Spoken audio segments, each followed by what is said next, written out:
Hello, my name is Jupiter Hadley, and today we're doing another version of Jupi Plays All the Games, this time with the Proc Jam. This was a procedural generation jam where you needed to make something that made something.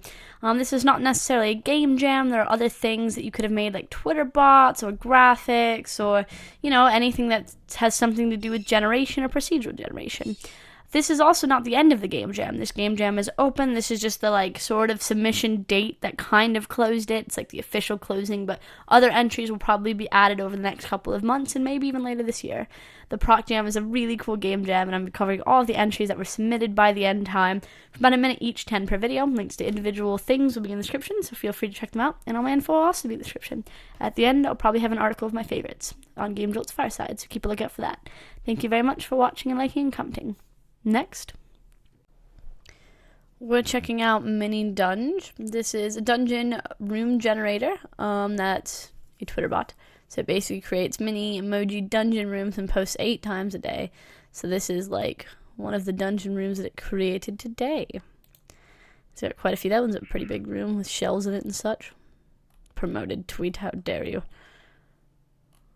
These look pretty neat. I like the fact that it does use emojis. This one's a very, very simple room. Boom.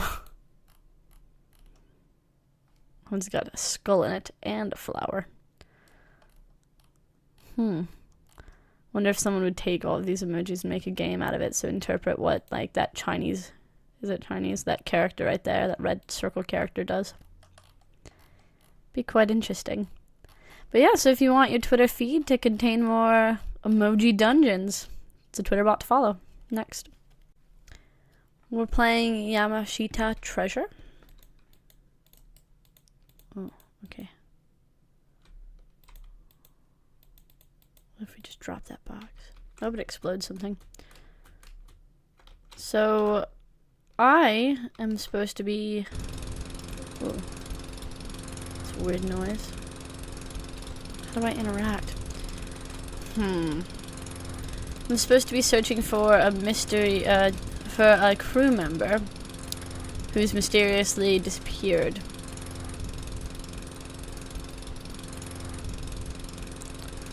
What are you? Box. Can't interact with you, so it's fine. Here's treasure. I'm just not quite sure how to interact with anything is my issue. I can just sort of click to break boxes. Well, that's it. It's a good start. The developer said they will be updating the game later, so we should see where it goes. Next. We're checking out a low poly tree generator. So these are the first batch of trees that it generated. We can kind of take a look around them. But it came with instructions that allowed us to make our own trees, so I'm going to try that. So in the little folder where the game is, there's this file, and you can change, this is the number of trees and the type of trees. And there's a separate file which has pine, cactus, and deciduous, graphics. So you can basically use those as reference, then add in low poly graphics of trees that you want to make. And you can make more rows of them. And let's do a row of 8. Is that 8 pine to the end? Let's bump these up. You can also go through and change the tree leaves and stuff in another file. It's got really simple to follow, easy directions basically to teach you how. And let's see if this generates. And look at that, we've got 8 trees, 8 of each. We've got our cactuses, our little Christmas trees. I want this one for Christmas. This tree right here. This one. That one. So yeah, this would be pretty easy to use if you're looking for poly trees. Next. We're checking out CharGen, a character generation thing. Basically, if you know how to program in Love or Default or any other Lua-powered engine, you can use this to generate different characters. It's not completely finished, so the characters created are not necessarily medieval or modern, but there's groundwork there to help you with your projects. And these are some of the characters that it generated. That's pretty cool. I like this one. This one's my favorite. But I do not know how to work with Love or Default, so I can't really show you how to use it. But it looks pretty cool. Using just a cool art pack to create characters. Next. We're checking out Pixel Ship Generator. it generates all of these cool looking ships. And then you can like save ones or select them. Deselect, so we can, I like this one, I like this one, I like this one. Let's generate. Okay, so we can like make our own fleet out of this. Like this one, this one, this one. And it'll just generate to fill in the gaps. That's pretty neat. Let's generate again. I didn't like any of those ones. I don't like that tiny little ship. I'll take him and him. They don't necessarily all look like ships to me. Like this one looks like it'd make a good little pixel gun almost. So does this one. Or with the head of a dog, I'll keep you as well. But they all do look pretty interesting. That one. Cool. Another thing that'll help you generate things. Next. We're playing Lunky Run. Alright. So basically, we're running. And we have to, when we get on the wall, we sort of slide up. Okay, I get it. Alright. I think the idea is to survive and collect coins. So we can just control when this guy jumps. Oh, I didn't realize that dot was a bad thing. Good to know. Oh, and we also can't go up too long. That makes sense. Oh, I'm kind of hanging on that, so it's not necessarily death. I just need to like jump off of it. I say there's a lot of those things. Nope, jumped too late. It's a very simple but well-made game. It's quite addictive. I didn't want to skip a whole floor. No.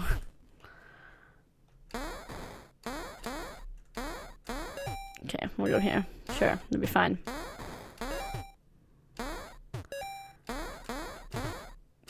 We'll go back this way.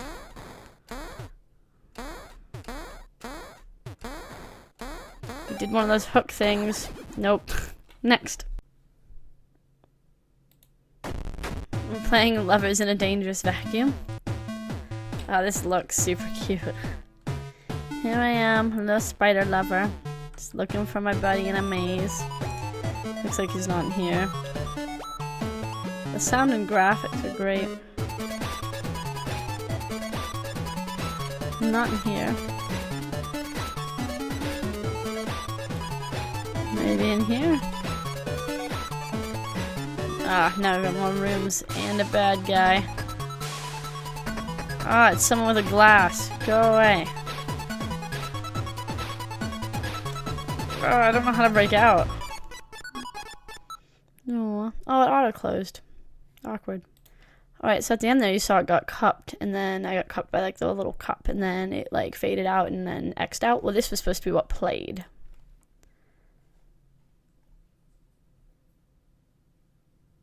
And look at all those spider babies. Oh, that's a really nice cutscene. This is a pretty cool game. I hope they officially add that at some point. Next.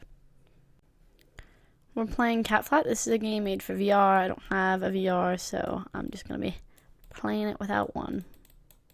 They have this little web version. Maybe I need to line that dot up. Oh, there we go. So if I line this dot up with the food bowl, they fill up. It said that you should be able to click, but that didn't seem to be working. Oh, wait, there we go. Maybe clicking is working. Hey, they're getting bigger. Can I move this? No. Okay. There we go. There you go, kitties. Hi. I want to touch one. Like cats. So you can put your VR on, sit on your couch, and pretend that you're in a house full of cats. There we go. Just watch them sort of walk around you. Oh, there's some fish. Is it a fish? It looks like a fish.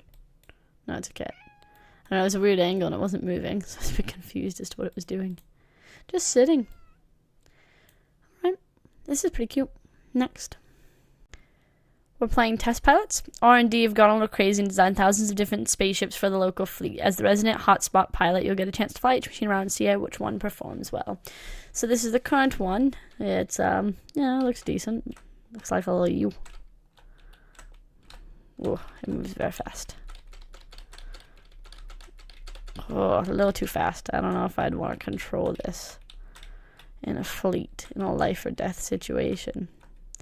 You'd need a very skilled pilot, but with that said, because it moves so fast, it can really destroy all the enemies because it can shoot out and then move away quite easily.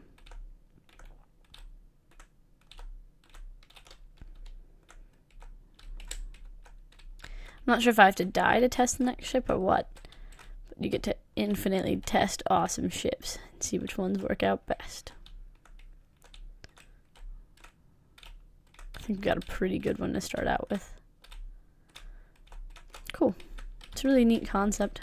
Next, we're checking out a random item / train decorator. We're gonna increase resolution, so you can like recreate, save, increase resolution, decrease resolution. I'm just gonna increase it to be quite a bit bigger. And then I think you can take an image. I'm trying to understand what I can do with this. It just says image in the bottom corner. I'll show you. Bam! Image, resolution, blah blah blah.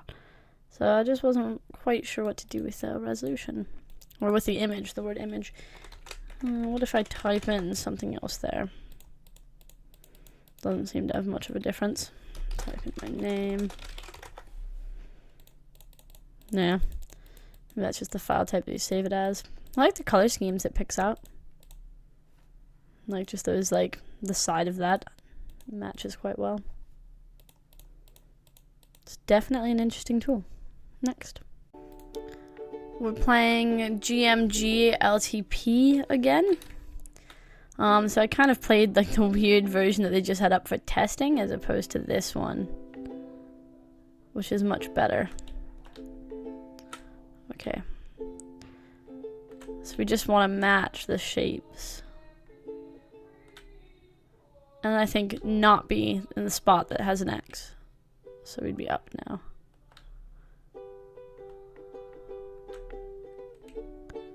Awesome. Doing great. Oh, I got one wrong though. That's right. It's a pretty simple game. But again, it's nice. Ah, no. And then your high score will be saved on the scoreboard. And I've downloaded it, but it showed me some other scores. So, it seems like that works very well. Oh, crap. I forgot to turn. Oh. A couple of those wrong. Ah, it's a nice little game. I like the music. Next.